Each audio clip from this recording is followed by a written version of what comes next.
Subcommittee will come to order. First, let me welcome our distinguished witnesses and thank them for their testimony today. Some frequent attendees.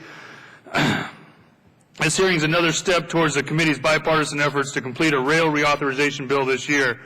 One of the key goals of the current Passenger Rail Investment and Improvement Act was to seek cost efficiencies and savings in Amtrak's operations.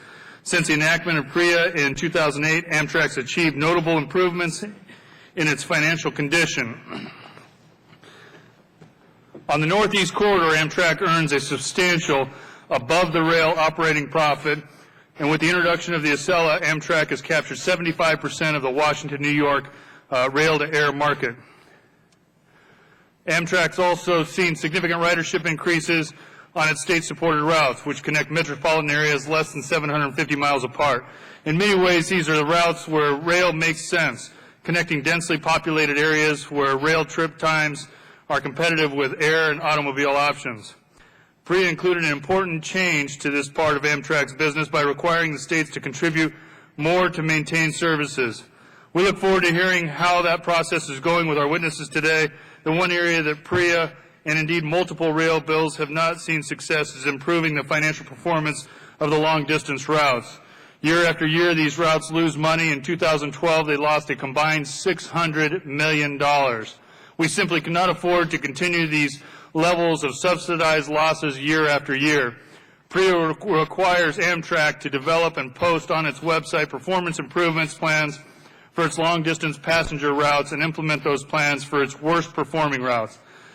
This all was supposed to be done by 2012. However, as we all know, long distance has been losing more and more since PREA became law.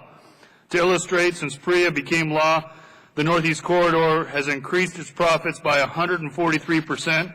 State-supported routes have reduced their losses by 24%, while long-distance routes have increased their losses by 11%. It's clear that FRA and Amtrak did not follow PREA's intent to reduce long-distance costs, so it's up to us on this committee to find better solutions. Finally, Amtrak's labor force is by far the largest component of the company's overall cost, and Amtrak's currently negotiating collective bargaining agreements through 2015.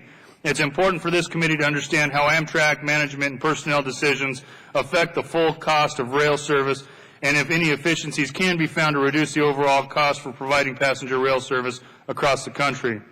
Again, I want to thank the witnesses for being here today. We're open to all suggestions and look forward to hearing from your testimony today. I'd now like to recognize the ranking member, Corinne Brown from Florida, for 5 minutes to make any opening statements she may have.